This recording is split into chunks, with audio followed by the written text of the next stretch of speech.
Hello everyone, it's time for us to go and take a look at the Samsung Galaxy A54 and see if this particular phone is still worth buying in 2024. Now, a few things to keep in mind, this phone literally just came out last year, and it is part of their A50 series of devices. The thing you have to keep in mind is that with these phones, they're not supposed to be the most expensive phones of all time. They're supposed to be more like budget phones, I guess, but with these devices, they're kind of in that mid-range. They're not like super cheap, but they're not like super expensive either. They're like a couple $100. And notoriously, Samsung has done a pretty decent job with their A series. Of course, they haven't aged the best. And within a couple of years, they definitely do age a lot worse than their S series of that year. But recently, even with their A55, these phones have been really, really impressive to me. So I will tell you, maybe not this phone I'd recommend everyone to buy, but if you want to go and buy some phones that I would recommend buying this year, links will be down in the description. You can get them from there, and you can help support the channel at the same time. Now, starting off with the outside of the Samsung Galaxy A54,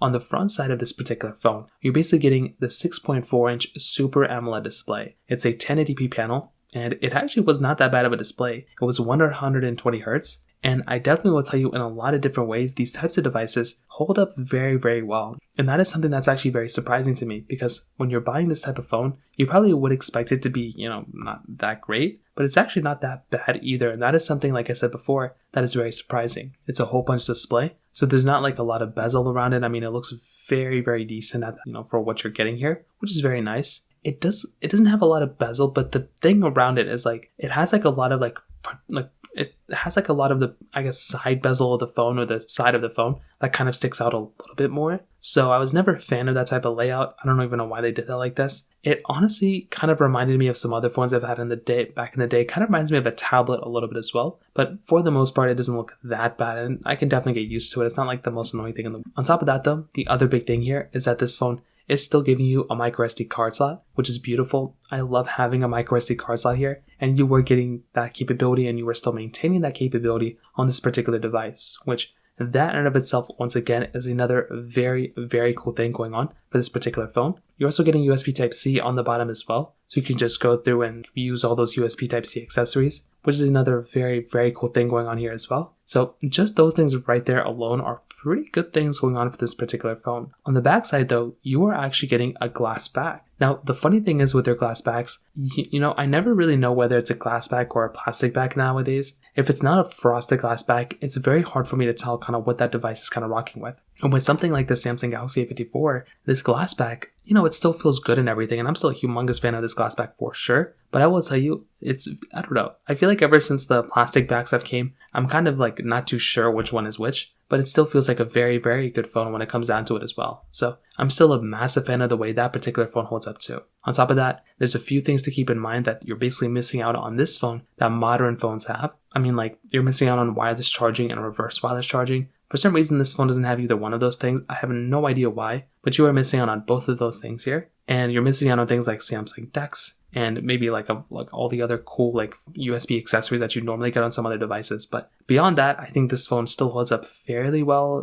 It feels fairly modern. But the fact that this phone just came out last year is actually pretty crazy. I feel like, once again, they could have done a little bit of a better job when it came down to it. But other than that, on the exterior, that kind of covers it up here for the most part. Now, in terms of the camera side of things, this phone is giving you a triple camera setup on the backside. So it's giving you a 50 megapixel wide angle lens, 12 megapixel ultra wide camera, then a 5 megapixel macro lens. And on the front side, it's giving you a 32 megapixel wide angle camera. The biggest downside, or the biggest problem I would say I have for this particular camera, is the fact that there's no 4K at 60 on the front to the back. There's only 4K on the front and the back. And I feel like that in and of itself, once again, it's just one of those areas that I just kind of get a little bit sad about, because I look at a phone like the Samsung Galaxy S10 from 2019, 5 years ago, or 4 years ago from when this one came out, and you can see that particular phone had 4K at 60 on the front and the back, and this phone still isn't giving you that type of capability. It is a little weird, but even then, it's not that big of a deal. I guess it's okay. 4K at 30 is still fine, but it would have been nicer had that phone had a little bit more capability there, but I totally get it. In social media applications and those types of devices, it's not going to be really the best experience of all time. So that might be one thing to keep in mind there too. If you're wanting the better experience, do keep in mind that you're going to want to have to go through and basically get one of those devices that's going to be giving you a better experience. And this one may not necessarily be it, I will tell you, but it's still going to be fine. Like, you're still going to be okay for the most part. But like I said before, if you're wanting the device that's going to be giving you a better experience, you might want to go up and buy something like the Samsung Galaxy S series of maybe like a year or two before this phone, maybe like the Galaxy S22 or S21, and that might be giving you the better experience when it kind of comes down to it as well. So, but even that, like, that's not the biggest deal in the world. Like, this is still a very decent phone, for the most part, but the camera side is definitely going to be one of those areas that might not be the best for the average person. So just kind of keep that in mind. But other than that, it's still a very decent phone when it comes down to it, and probably most other areas. Software wise, this phone is all-in-one UI. It's still going to be supported for the time being, and it's not really going anywhere anytime soon either. So that's another very big thing. Like, if you're buying this phone, you're still getting a device that's still going to be here for the time being. It's not going anywhere anytime soon. But I don't know how much longer this phone is necessarily going to last. Their A series kind of have a reputation of like not necessarily lasting like the longest amount of time.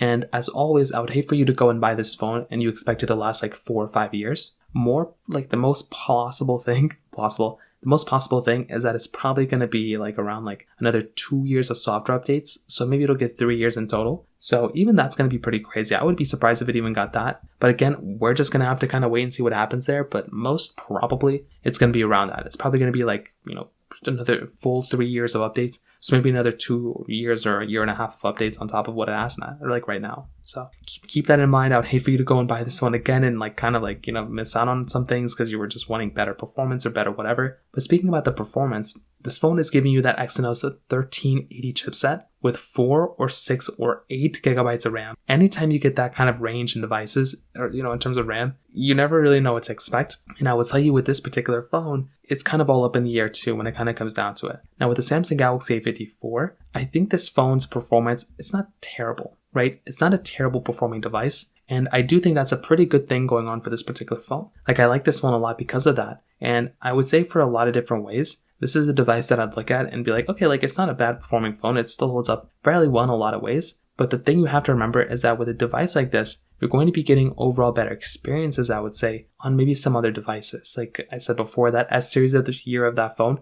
is going to be giving you a better experience. The Samsung Galaxy, as of like 2 years before this is probably going to be giving you a better experience. On top of that, some other devices are, may be better, but this is not terrible. I think the best thing going on for these phones, their A series, is like they all have 5,000 mAh batteries. So those are massive size batteries to have inside of this phone. And I will tell you, for that case in and of itself, it's a very, very nice thing to have, having those big size batteries. So when it comes down to it, I will definitely tell you the Samsung Galaxy A54 is definitely a good device, right? It was a good device when it first came out. I just don't think this is the phone that I'd recommend the average person to go ahead and buy. And I think this is a phone I'd recommend most people to kind of go through and just kind of like, either upgrade and go for the next generation or go for like a different generation. I don't know if this phone is the one that I'd look at and be like, okay, like you have to go and buy it. I think the Samsung Galaxy S of that year, the S series of before that year is probably better. Even the S21 I think is better than this device too. So that's kind of how I see this particular phone holding up in 2024. If you have any other thoughts or questions, please let me know in the comment section below. Hit the like button, that would mean so much, but definitely hit that subscribe button. More importantly than everything else, I love every single one of you guys. Hopefully I'll catch you guys in the next video. Peace out till then.